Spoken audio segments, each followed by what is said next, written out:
Bismillahirrahmanirrahim. Assalamualaikum warahmatullahi wabarakatuh. Hari ini merupakan pertemuan mata kuliah hidrokoloid dan produk emosi. Pertemuan ketiga dengan Rahayu Suseno. Kali ini kita akan melanjutkan pembahasan kita minggu lalu, yaitu mengenai sifat dan struktur hidrokoloid.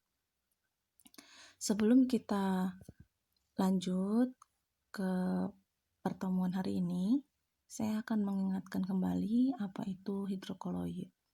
Hidrokoloid atau hidrofilik koloid dikenal juga dengan sebutan GAM, merupakan polimer yang berukuran koloid antara 10 Armstrong sampai dengan 1000 Armstrong yang menunjukkan sifat koloid dalam suspensinya.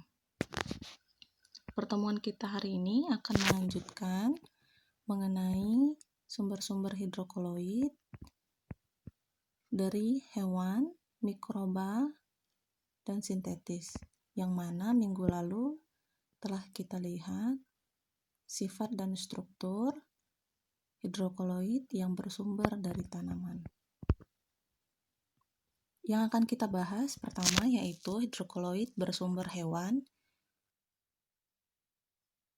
yaitu gelatin, kitosan, dan kasein. Yang pertama kita memiliki gelatin. Gelatin itu adalah senyawa turunan protein yang diperoleh dengan cara mengekstrak kolagen hewan dan mengeringkannya. Gelatin tersusun atas rantai polipeptida, yaitu gugus protein. Penyusun dasar dari protein adalah asam amino. Oleh karena itu, maka komponen penyusun gelatin sejatinya adalah asam amino. Dalam setiap molekul gelatin terkandung sekitar 50 hingga 1000 asam amino. Di samping ini dapat kita lihat tabulasi komponen asam amino penyusun gelatin.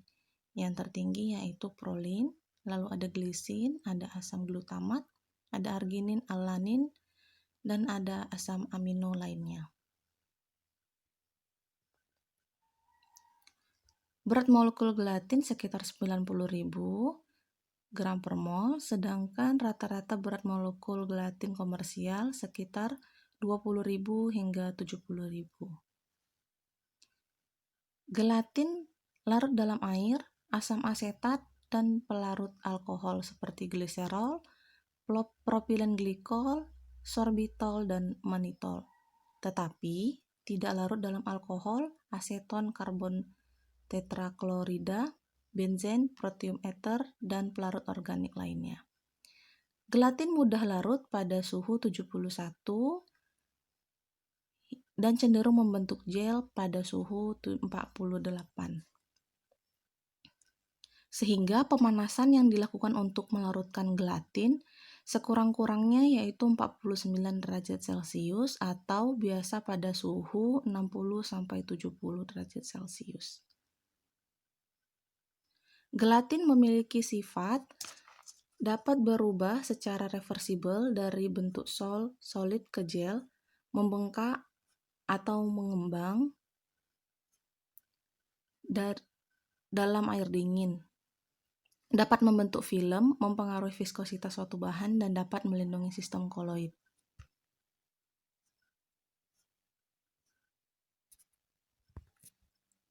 Ada dua jenis gelatin, yaitu gelatin tipe A dan tipe B. Gelatin tipe A yaitu gelatin yang umumnya dibuat dari kulit hewan muda, terutama kulit babi. Nah, sehingga proses pelunakannya dapat dilakukan dengan cepat, yaitu dengan sistem perendaman dalam larutan asam. Sehingga maksud dari tipe A tadi adalah asid. Nah, sedangkan tipe B yaitu gelatin yang diolah dari bahan baku yang keras seperti dari kulit hewan yang tua atau tulang. Nah, sehingga proses perendamannya perlu lama dan larutan yang digunakan yaitu larutan basa atau base, sehingga tipe A itu adalah asid, tipe B itu adalah base. Nah, tapi di kalangan masyarakat keliru untuk menerjemahkan singkatan tersebut.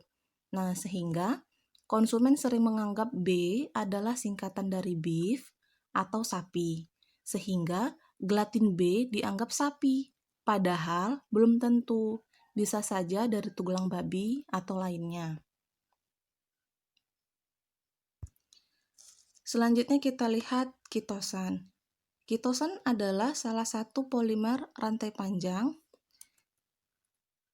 yang dihasilkan dari kitin melalui proses deasetilasi sempurna maupun sebagian dengan cara menghilangkan gugus asetil dengan atom nitrogen menjadi gugus amina. Kitin merupakan polisakarida terbesar kedua setelah selulosa yang mempunyai rumus kimia poliasetamido deoksi glukopiranosa. Struktur kimia kitin mirip dengan selulosa, hanya dibedakan dengan gugus terikat pada atom C kedua.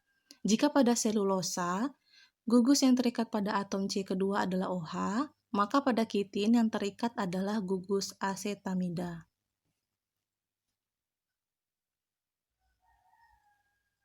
Mutu kitosan yang diperdagangkan secara komersial tergantung pada penggunaannya. Misalnya, pada penanganan limbah diperlukan kitosan yang kemurniannya rendah. Sedangkan jika untuk obat, diperlukan kitosan yang kemurniannya tinggi. Mutu kitosan tersebut dipengaruhi oleh beberapa parameter, yaitu kadar air, kadar abu, dan derajat deastilasi. Kitosan dalam bidang pangan dapat juga sebagai bahan pengikat daya awet dari berbagai produk pangan seperti bakso, sosis, nugget, jus buah atau sayur, dan lain sebagainya. Karena memiliki aktivitas antimikroba dan antioksidan, penggunaan kitosan pada produk pangan dapat menghindari konsumen dari kemungkinan penyakit tipes. Kitosan tidak larut dalam air, namun larut dalam asam. Kitosan memiliki viskositas yang cukup tinggi ketika dilarutkan. Nah, sebagian besar reaksi karakteristik ini merupakan karakteristik dari kitin.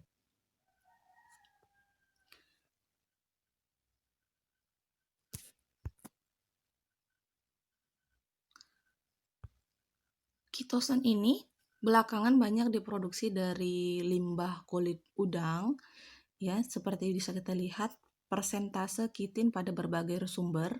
Sebenarnya yang tertinggi ada pada kepiting, namun untuk memproduksi dari kepiting cukup mahal sehingga produksi yang dari udang atau kulitnya ya atau limbah udang itu lebih tinggi belakangan ini.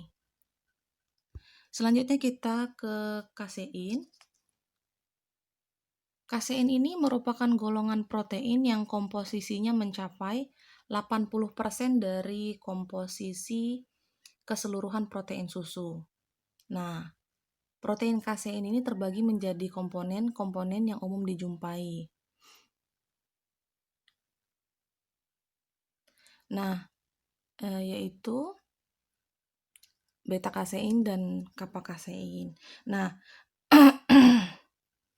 protein kasein memiliki daerah hidrofobik dan hidrofilik yang bervariasi. Kasein biasanya relatif tidak sensitif terhadap panas.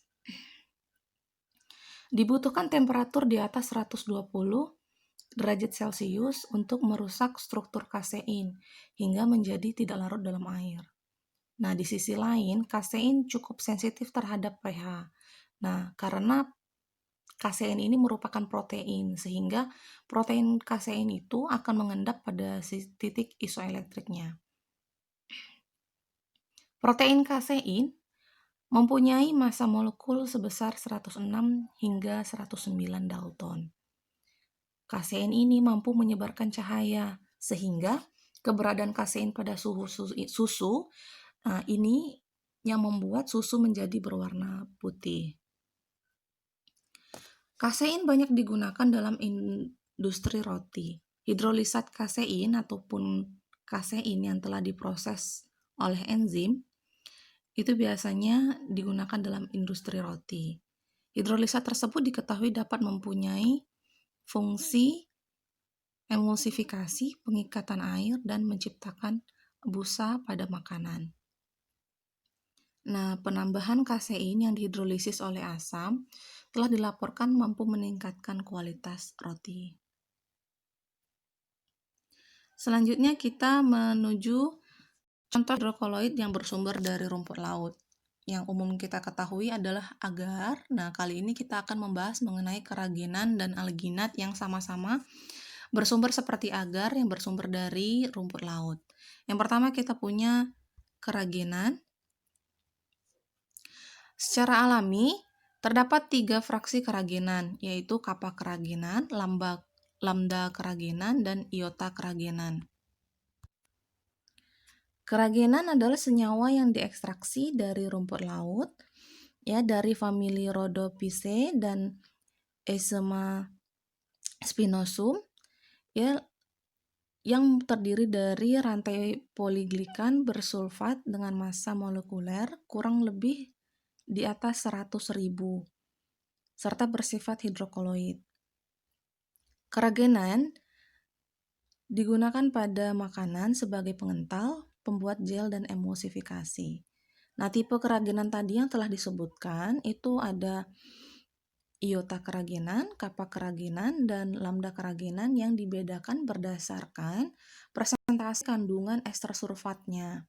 Nah, kappa itu biasanya memiliki kandungan ester sulfat itu sekitar 25 hingga 30%. Sedangkan iota keraginan 28 hingga 35%. Dan lambda keraginan memiliki ester sulfat yang paling tinggi, yaitu 32 sampai 38%. Pembedaan nama ini juga berdasarkan sumbernya. Iota keraginan yaitu jenis yang paling sedikit jumlahnya di alam, ya, dapat ditemukan di Eisema spinosum atau rumput laut, dan merupakan keraginan yang paling stabil pada larutan asam, serta pembentuk gel yang kuat pada larutan yang mengandung garam kalsium. Kalau kappa keraginan merupakan jenis yang paling banyak terdapat di alam, ya, penyusunnya 60% dari keraginan pada Chondrus crispus dan mendominasi pada Eisema coti. Ya, jadi beda sumber, beda jenis keraginan yang dihasilkan, dan berbeda pula presentasi kandungan ester. Nah, kalau lambda keraginan yaitu kedua terbanyak di alam serta merupakan komponen utama pada Gigartina acicularis, ya. Nah, selain itu lambda keraginan adalah yang kedua paling stabil setelah iota keraginan pada larutan asam, namun pada larutan garam keraginan ini tidak larut. Nah, keraginan diperoleh melalui ekstraksi dari rumput laut yang dilarutkan dalam air atau larutan basah, kemudian diendapkan menggunakan alkohol atau KCl. Alkohol yang digunakan terbatas pada metanol, etanol, dan isopropanol. Keraginan dapat digunakan pada makanan hingga konsentrasi 1.500 mg per kilogram.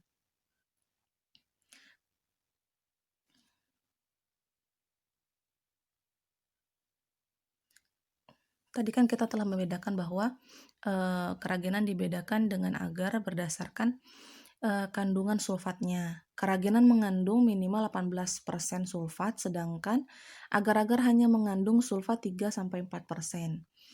Keraginan ini bukan merupakan biopolimer tunggal, tetapi campuran dari galaktan-galaktan linear yang mengandung sulfat dan larut dalam air.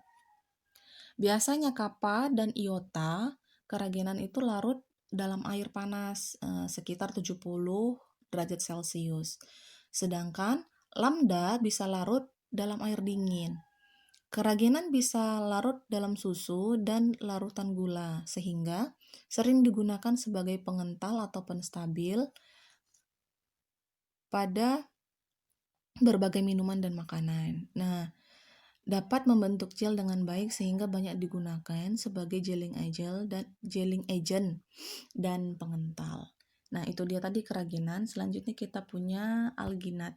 Alginat itu adalah polimer linear organik polisakarida yang terdiri dari monomer alfa L asam gluronat dan asam manuronat, ya, atau dapat berupa kombinasi dari kedua monomer tersebut. Alginat dapat diperoleh dari ganggang coklat yang berasal dari genus Ascophyllum, lalu ada Durvillaea, ada Laminaria, dan lain-lainnya. Nah, sifat koloid, pembentuk gel, dan hidrofilik menyebabkan senyawa ini banyak digunakan sebagai emulsifier, pengental, dan stabilizer dalam industri. Sifat hidrofilik alginat dimanfaatkan untuk mengikat air dalam proses pembekuan makanan. Pada makanan yang dibekukan, alginat mempertahankan jaringan makanan. Alginat dapat digunakan sebagai emulsi lemak dalam pembuatan saus dan mengenyalkan, juga menjaga tekstur, serta menghasilkan rasa yang enak dalam pembuatan puding.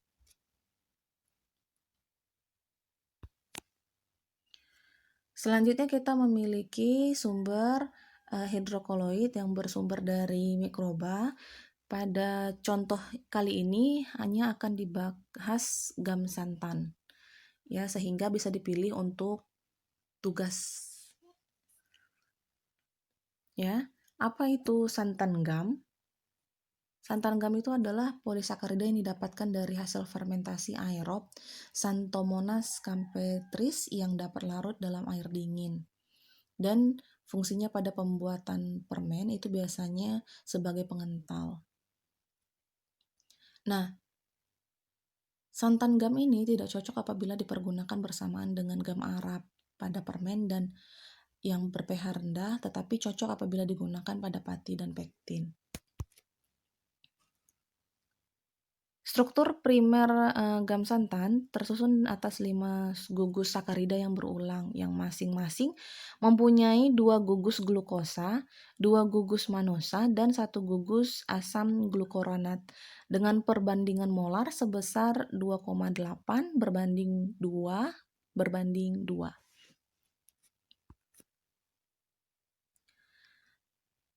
Gam santan ya sangat mudah larut dalam air dingin maupun panas. Nah, larutan gam santan ini mempunyai viskositas yang tinggi. Nah, bahkan pada konsentrasi gam santan yang rendah. Nah, inilah yang disukai oleh industri sehingga penggunaan santan gam ini tinggi pada industri. Nah, santan gam juga relatif tidak terpengaruh terhadap perubahan pH, temperatur, dan konsentrasi ion elektrolit. Yang terakhir kita mempunyai hidrokoloid sintesis, yaitu hidrokoloid ini diperoleh melalui proses sintesis kimiawi. Hidrokoloid ini tidak bisa biasanya menyaingi hidrokoloid alami, baik dari segi keamanan maupun sifat fungsionalnya. Nah, biasanya ini adalah PVP atau kita kenal dengan polyvinyl pyrrolidin. Ada juga polimer karboksivinil dan polimer polietilen oksida. Nah, biasanya PVP ini banyak digunakan sebagai bahan pengisi pada pembuatan tablet obat-obatan seperti itu. Nah, itu aja pertemuan kita pada kali ini. Jika ada pertanyaan dapat dilakukan diskusi melalui grup chat WA. Untuk penjelasan lebih lanjut mengenai tugas juga dapat ditanyakan. Jangan lupa tugasnya untuk dikerjakan dan dikumpulkan 2 minggu lagi pada saat ujian. Nah, selanjutnya silahkan mengikuti petunjuk yang ada di e-learning untuk mengerjakan kuis dan dapat mendownload materi pertemuan hari ini. Saya rasa demikian pertemuan kita kali ini. Terima kasih atas waktunya. Tetap sehat, jaga kondisi badan, dan jangan lupa pakai masker dan cuci tangan. Semoga kita dilindungi Allah dan segera bertemu kembali di kampus. Terima kasih. Assalamualaikum warahmatullahi wabarakatuh.